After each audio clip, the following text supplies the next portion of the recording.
When I first started playing, I probably had some of the same typical influences that kids my age had. It's like Black Sabbath and Zeppelin and The Who and Iron Maiden, and then I started to get more drawn towards the guitar players. And as I played more, I was drawn to players that really had unique style. I was really into Rush and Alex Lifeson and Steve Howe with Yes, Randy Rhoads, and then I finally discovered Steve Morse, and my life changed. I heard the Bash for the first time, and I was just like, this is unreal.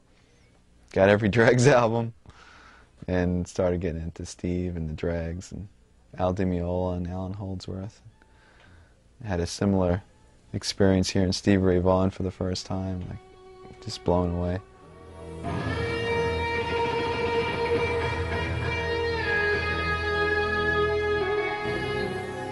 One of the more difficult techniques for most guitarists is using alternate picking through arpeggios.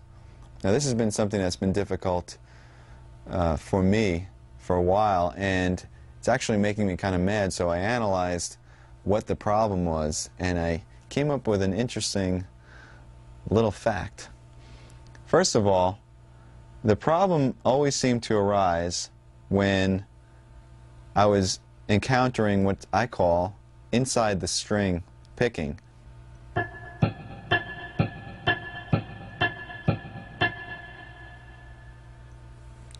And that to me is really difficult because it seems like your pick is kind of trapped in between these two strings, as opposed to playing on the outside of the strings, like this, where it feels like you have a bit more freedom of motion.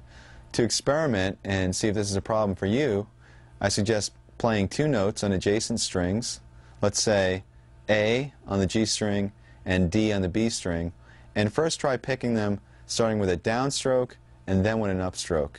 And let's see how that feels. Try it at various tempos, see how fast you can get it.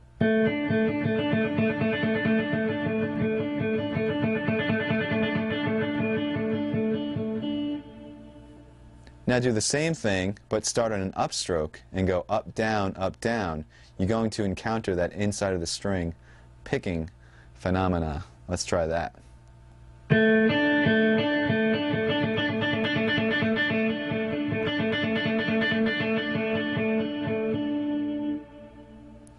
Now my right hand immediately starts to tense up as soon as I encounter that inside of the string technique, and I think it's because I feel like I'm sort of trapped and I have no range of motion. This is usually a problem for most guitar players. Some guys have this taken care of, and we'll have to shoot them all. But anyway, how do you practice this? How do you get around this? Well, very simply, you just practice the motion that you're having a problem with.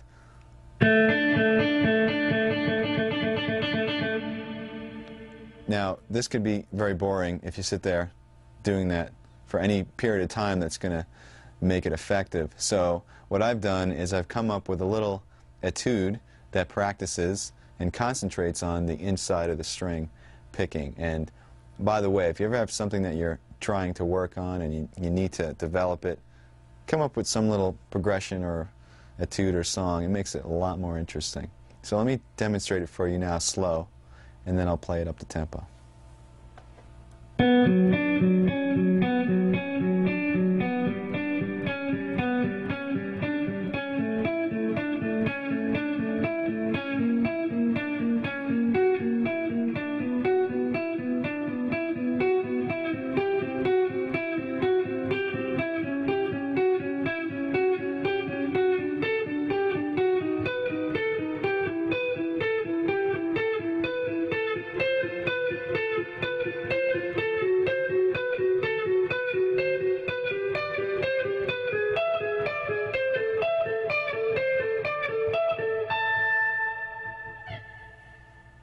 Now I'm going to demonstrate this up to speed with the metronome.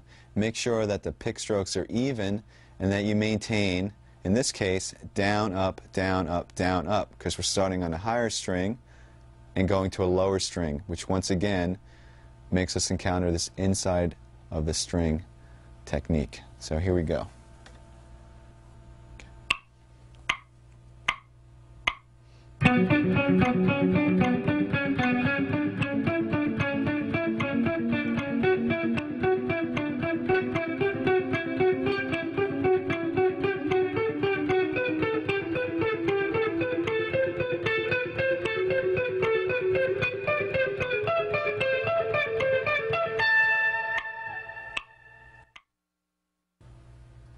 Now that exercise specifically narrows down the problem and concentrates only on that problem.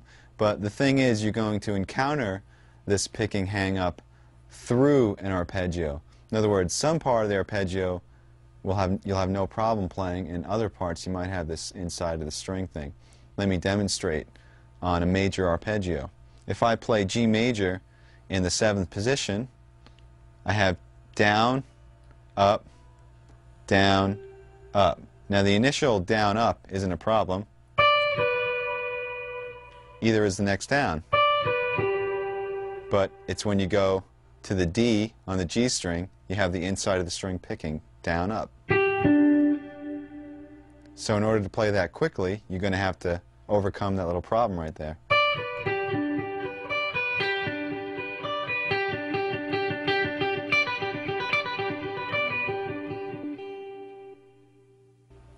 So once again, instead of practicing that same arpeggio over and over, I came up with another little etude that incorporates major and minor arpeggios, and that picking hang-up is kind of snuck in the middle of the arpeggios. So it's not just only concentrating on that, but it's incorporating it into a larger picture.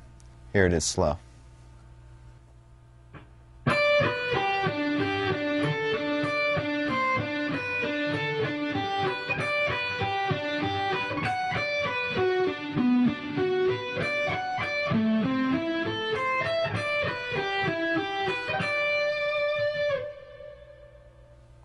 Now I've added an extra challenge to this one because not only are we working on the picking hang-up, but we're skipping strings while doing that hang-up. Let me show you where that happens.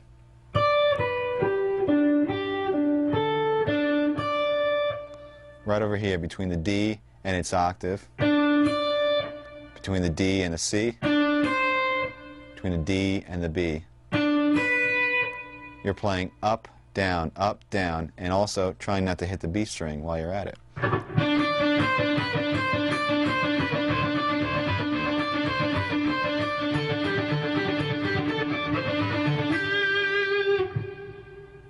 Here it is up to tempo.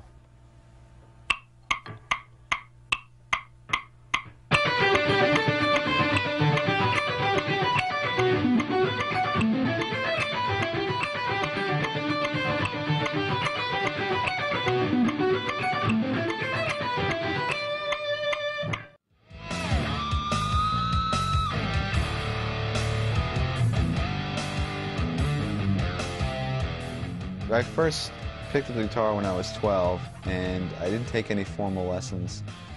I took music theory my last 2 years in high school, so I had 2 years of that, and I went to Berkeley right out of high school.